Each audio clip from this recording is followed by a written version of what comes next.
देखिए अब हम बात करते हैं बेसिकली आपको अपने HVAC के अंदर AHU प्लेस करना है। AHU सप्लाई देगा VAV को या हर फ्लोर के VAV को, जैसे भी है। उसके लिए आप क्या करेंगे, आप वापस जाएंगे अपने सिस्टम स्टैब में होता है आपके पास मैकेनिकल इक्विपमेंट। मैकेनिकल इक्विपमेंट पर आप क्लिक करेंगे। क्लिक करने के बाद लोड फैमिली पर जाएंगे। लोड फैमिली पर जाने के बाद आपके पास आता है US फैमिली, और यहाँ पर आप जाएंगे मैकेनिकल में MEP में एयर साइड कंपोनेंट, क्योंकि एयर पे डिपेंडेंसी है। एयर हैंडलिंग यूनिट्स AHUs, ये आपके पास AHUs के कुछ एग्जांपल्स हैं। यहाँ एक सेटअप आपको रेडी मिलता है, M आउटडोर AHU हॉरिजॉन्टल।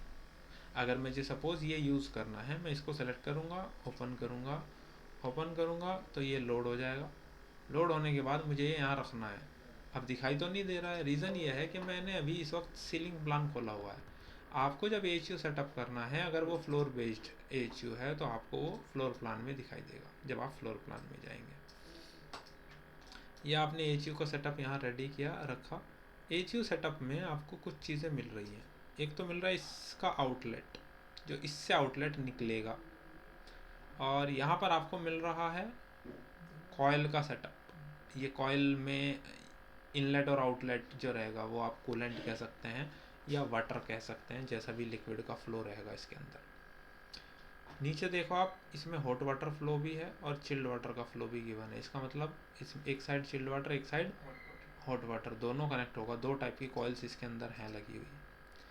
इसकी टोटल जो कैपेसिटी है सप्लाई एयर, इनलेट फ्लो इतना है, आउटलेट 3000 है, रिटर्न एयर इनलेट फ्लो, तो इसलिए वो टोटल मिला करके 3000 हो रहा ना, दिस प्लस दिस। ये टोटल हमारे पास प्रॉपर्टीज इसकी आ रही हैं। आपको इस प्रॉपर्टीज के अकॉर्डिंग इसको सप्लाई लेनी है इससे आउटलेट, और इस आउटलेट को कनेक्ट करके इसको दे देना है। ठीक है। नाउ आपने देखा होगा जब हम बड़ी बिल्डिंग्स में जाते हैं, मेट्रो स्टेशंस पे जाते हैं, वहाँ पर क्या होते हैं, हमारे पास AHU रूम्स होते हैं, स्पेसिफिकली डिज़ाइन किए जाते हैं। क्योंकि अगर फ्लोर एरिया बहुत बड़ा है तो उस केस में हम ये नहीं कह सकते कि एक फ्लोर का कंप्लीट एक AHU हैंडल कर लेता है। क्योंकि रीज़न क्या होता है, देखो वर्टिकली इमेजिन करो आप चीज़ों को। आपके पास ये एक बिल्डिंग है जिसके अंदर 4 ब्लॉक्स हैं। अब एक तो तरीका आपके माइंड में ये आ सकता है, सर एक फ्लोर का एक AHU रख दें, पूरे फ्लोर का हैंडल कर लेगा। लेकिन एक फ्लोर के AHU की डक्ट को ही आपको चारों क्वार्टर्स में ले जाना भी पड़ेगा ना। फिर हर फ्लोर के लिए अलग अलग AHU भी चाहिए। इसके बजाय वो ये काम करते हैं कि देखो, जब आप इसको एलिवेशन से देखोगे तो आपको फ्लोर वाइज डाटा इस तरह दिखाई देगा। फ्लोर वाइज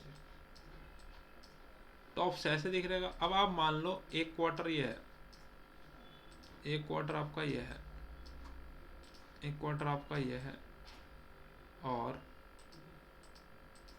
एक क्वार्टर आपके पास ये आ गया। आपने बोला सर देखो, इस एक क्वार्टर का एक AHU, इसका अलग AHU, फिर तीसरे का अलग AHU, फिर चौथे का अलग AHU, क्योंकि दो तो इसके पीछे की साइड होंगे ना, दिख नहीं रहे होंगे। इससे क्या होगा, जो एक डक्ट निकली वो वर्टिकली ऐसे गई और हर फ्लोर पे कनेक्ट हो गई। उससे क्या होगा, लॉसेस कम होंगे, एफिशिएंसी ज़्यादा मिलेगी आपको, उसके बजाय कि आपने फ्लोर वाइज उसको डिवाइड किया। रीज़न समझ में आया? yes. और प्रैक्टिकल भी है, जनरल सोचने से भी आपको समझ आ रहा है कि हाँ क्या अप्रोच रहेगी। ये रीज़न है कि आप देखते हैं कि AHUs रूम्स जो होते हैं वो या तो आपको ग्राउंड फ्लोर पे मिलते हैं या आपको रूफ टॉप पे मिलते हैं। ऐसे नहीं मिलेंगे आपको, फ्लोर वाइज डाटा मिलेगा। हाँ कहीं मजबूरी आ गई, प्रॉब्लम्स आ गई, नहीं रख सकते, कोई और ऑप्शन ही नहीं बचा, तो एक्सेप्शनल केस हर जगह होते हैं, लेकिन इन जनरल हम उसको ऐसा नहीं करेंगे।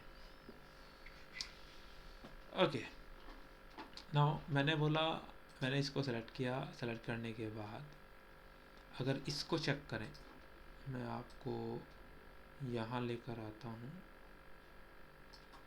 और इसको फ्लिप करता हूँ। ये सेक्शन मैं यहाँ से गो टू व्यू,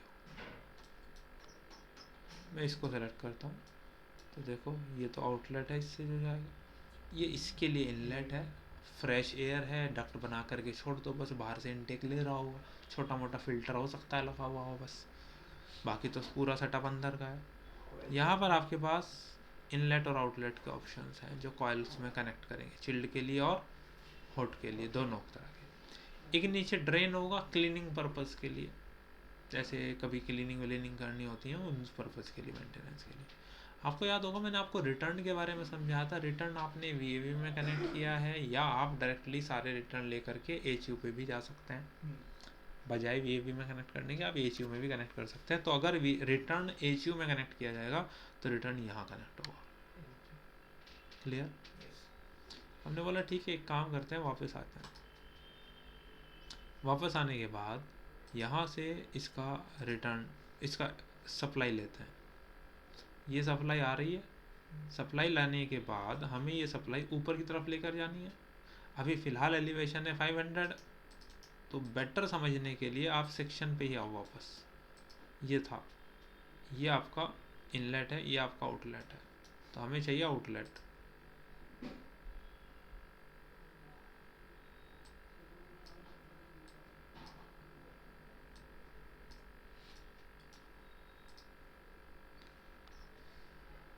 ये मैंने सप्लाई लिया और वर्टिकली मैं ऊपर की तरफ ले गया उसे।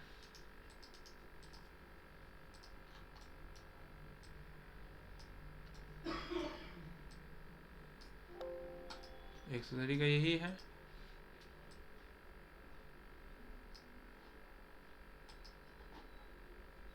अगर मैं आपको ये 3D में दिखाता हूँ, ये जा रहा है, मैंने बोला ठीक है ये जा रहा है, इसको इससे सप्लाई लेनी है इसको। अगर मैं टॉप व्यू में जा कर के चेक करूँ, ये आगे की तरफ है, ये पीछे की तरफ है। मैंने बोला एक काम करें, इस पूरे सिस्टम को अगर मैं सेलेक्ट कर पा रहा हूँ तो मैं इसे थोड़ा पीछे की तरफ शिफ्ट कर सकता हूँ। मैं नहीं कर सकता क्योंकि ऑप्शन नहीं है, फिटिंग्स पॉसिबल नहीं है लगनी। मैंने बोला एक काम करो, पूरे सेट को सेलेक्ट कर लो, पूरे सेट को सेलेक्ट कर लो। आप इसको कनेक्ट करेंगे जब किससे, इस डक्ट से, तो वो एक डक्ट कनेक्ट करेगा, देखो, क्योंकि जितनी रिक्वायरमेंट है वो उसी के अकॉर्डिंग तो जाएगा। आपको डक्ट के साइज, डक्ट की एल्बो का स्टैंडर्ड या रेडियस है, आप उसे रिड्यूस कर सकते हो, घटा बढ़ा सकते हो। आप चूज़ करेंगे कि आपको किस तरीके का सेटअप वहाँ दिखाना है। उसके अलावा आपकी रिक्वायरमेंट अगर कुछ ऐसी है कि सर एक काम करते हैं,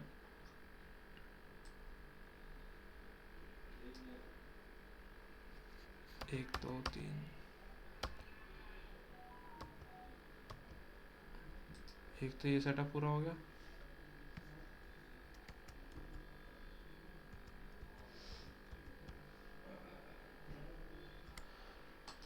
फिर इसके साथ भी जाएगा। ओके चलो एक काम करते हैं, ये पूरा सेलेक्ट किया मैंने, शिफ्ट दबाया मैंने और मैंने इसे डिसेलेक्ट कर दिया।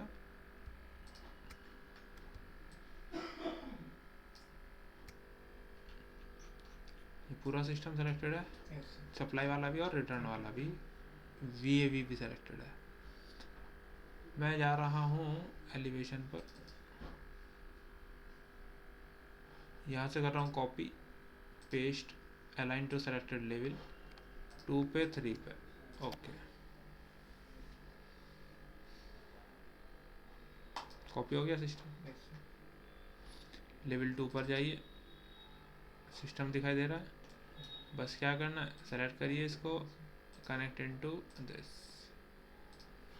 लेवल 3 पर जाइए, सेलेक्ट करिए, कनेक्ट इनटू दिस। आप इस तरीके से क्या कर सकते हैं, उनको कनेक्ट कर सकते हैं। जब लास्ट में जाएंगे, अब लास्ट में जा कर के आप एंड पे कैप लगा के छोड़ सकते हैं, एक तो तरीका यह है।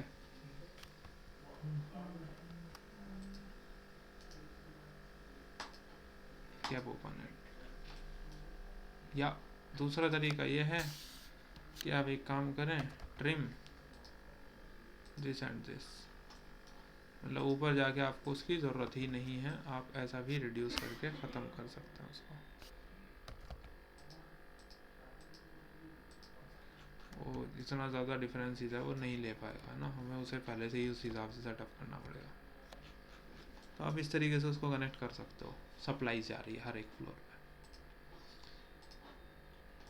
लेकिन इसको भी तो कनेक्ट करना ना चिलर के साथ। चलो जी, इसे थोड़ा साइड में लेके चलो, एक सेक्शन बनाते हैं, इस बार सेक्शन बनाते हैं यहाँ, और इसे इधर करते हैं जी। पहले एक पार्ट को देखते हैं, right click, go to view. इसको जैसे ही मैं सेलेक्ट करूँगा मुझे दो पॉइंट दिखाई देंगे, आउटलेट और इनलेट। अगर मैं इनलेट पर क्लिक करूँगा तो ये ऑप्शन दे रहा, flow direction in chilled water, hot water. ये रेफ्रिजरेशन के लिए है। मैंने बोला ठीक है, ये रेफ्रिजरेशन वाला मैंने सेलेक्ट किया, इसे यहाँ से फाइन कर दिया, इसे फाइन कर दिया, ये आ गया मेरा। ठीक है, सेलेक्ट किया। अच्छा, ये मुझे बार बार दिखा क्यों रहा है? जब हमने सेक्शन बनाया, सेकंड वाला चला गया क्या? 1 पे आओ और पहले सारे में एक बार बंद कर दो। ये व्यू एक ही तो लेयर का ना, ये पीछे वाला तो दिखाना ही नहीं चाहिए था, इसे क्यों दिखाता है? ठीक है, दोबारा सेलेक्ट करते हैं जी,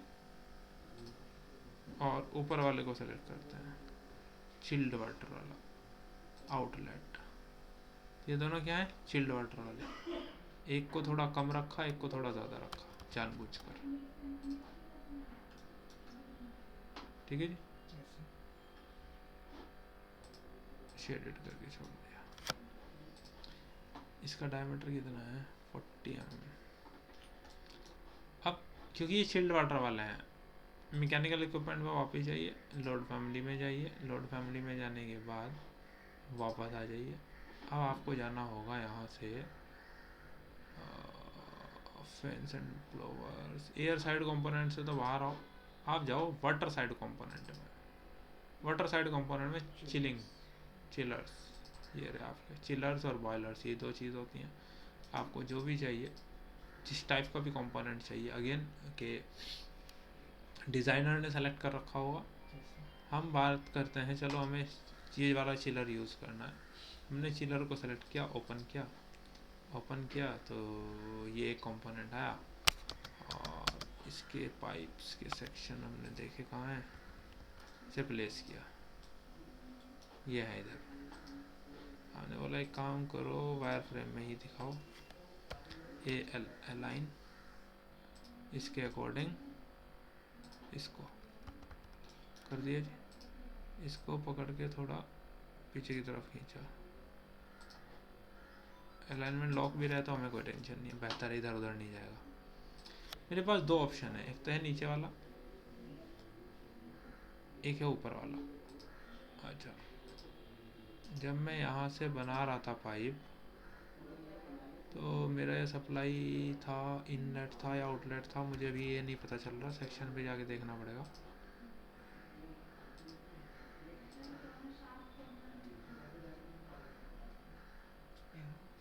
इनलेट था, इसका आउटलेट कौन सा है ये?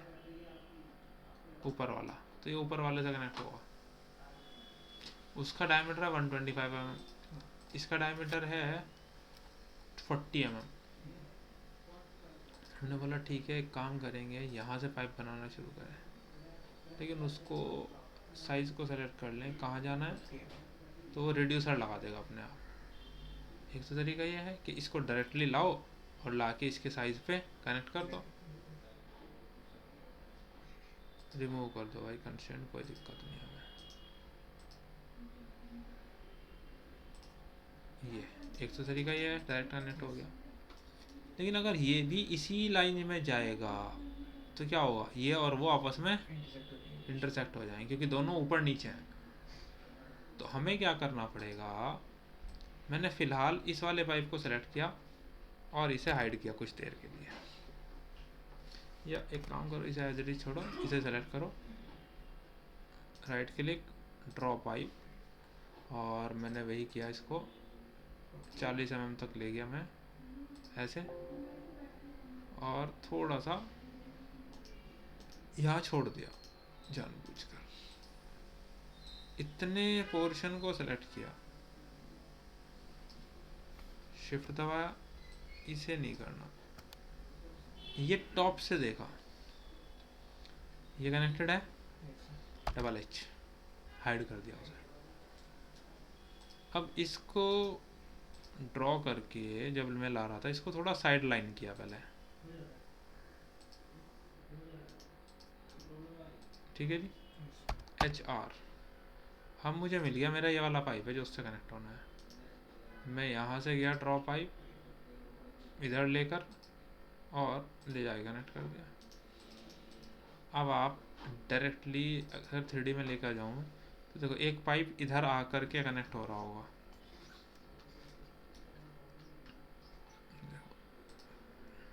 इससे क्या हुआ, ये गैपिंग क्रिएट हो गई,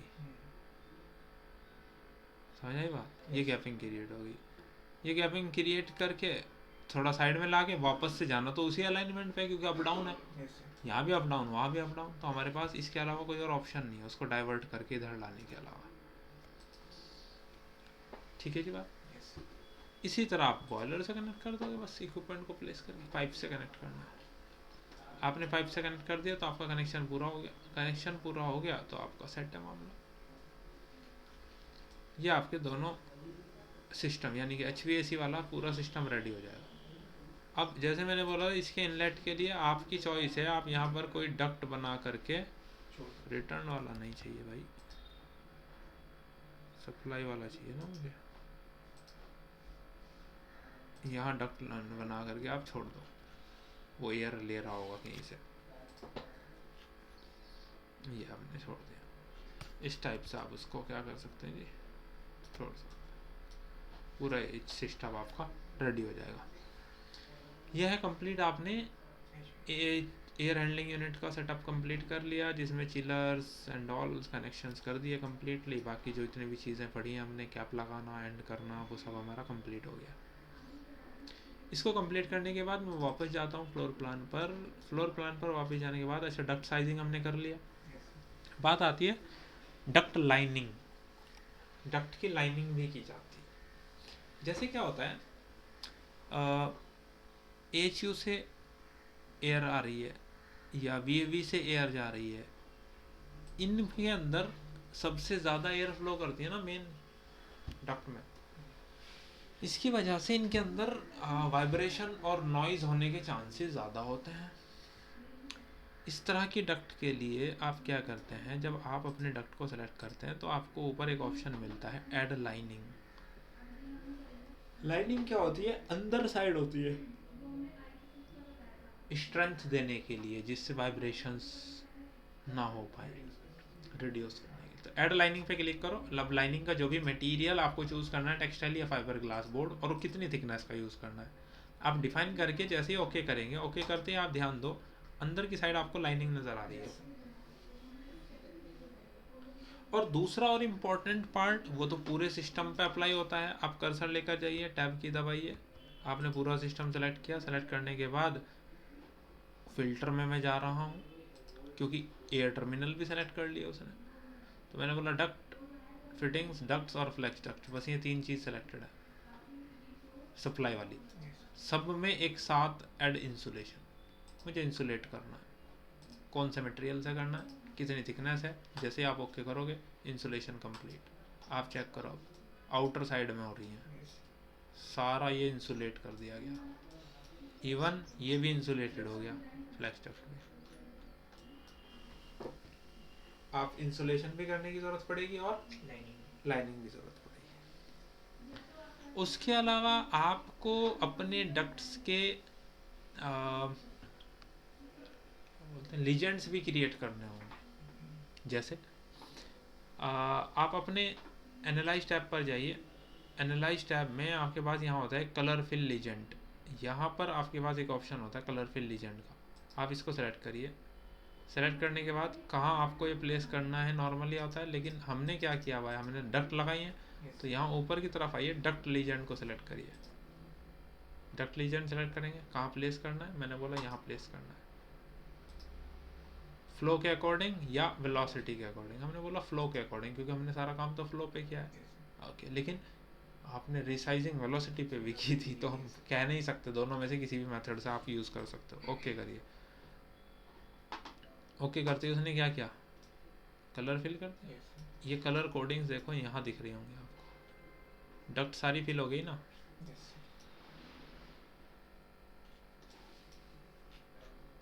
ऑरेंज कलर वहाँ 60 CFM है, तो आपको बहुत परफेक्ट ये वो कर रहा है, कलर कोडिंग के अकॉर्डिंग दे रहा है डाटा। अच्छा, उसको थोड़ा पास भी लाया जा सकता है, ऐसा ज़रूरी नहीं है। उसको आप यहाँ रखना चाहते हो, आप यहाँ भी रख सकते हो, जैसे भी आप चाहो। ठीक है, यस। इस तरीके से आप क्या कर सकते हैं, ये सिस्टम रेडी कर सकते हैं फ्लो के साथ। उसके बाद आप इसे सेलेक्ट करके डिलीट करें तो वो डिलीट हो गया, लेकिन ये कलर एज इट इज़ है। ठीक है, अगर आप इस पूरे को सेलेक्ट करेंगे ऐसे, फिल्टर में जाएंगे तो देखो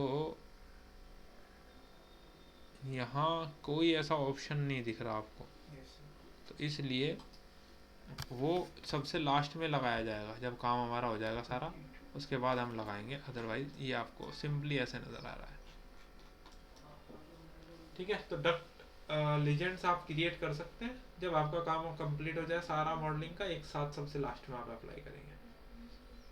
ये कंप्लीट होता है हमारे पास HVAC मॉडलिंग, क्योंकि इसके अलावा तो कोई और रिक्वायरमेंट आएगी नहीं हमारे पास।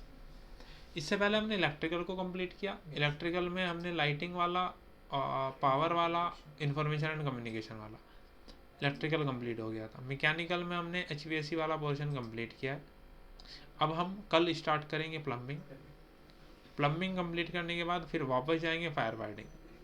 जब मॉडलिंग पार्ट कंप्लीट होगा उसके बाद फिर इसकी डिटेलिंग पर जाएंगे। ठीक है, कल हम बात करेंगे सबसे पहले प्लम्बिंग।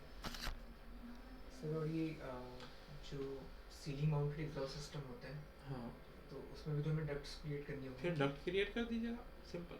फिर तो यही सेम पैटर्न यूज हो जाएगा ना, सीलिंग माउंटेड है, एग्जॉस्ट लगे हुए हैं, वो आपने प्लेस किया है वैसे ही, और डक्ट्स के थ्रू कनेक्ट कर दिया। लेआउट वो हमें सिलेक्ट करना होगा। एग्जैक्टली, जनरेट लेआउट वाले ऑप्शन। जनरली कौन से यूज होते हैं कमर्शियल बिल्डिंग में? यार ये नहीं कह सकते आप, रिक्वायरमेंट कौन सा? ये देखो डिज़ाइन के अकॉर्डिंग चेंज होगा बिल्कुल। ये कोई बेसिक थंब रूल नहीं लगाया जा सकता। ये रिक्वायरमेंट्स, वेदर कंडीशंस, उन चीज़ों पर डिपेंड करेगा किस टाइप की है। ठीक है जी सर। इस लेक्चर को हम यहाँ करते हैं जी एंड।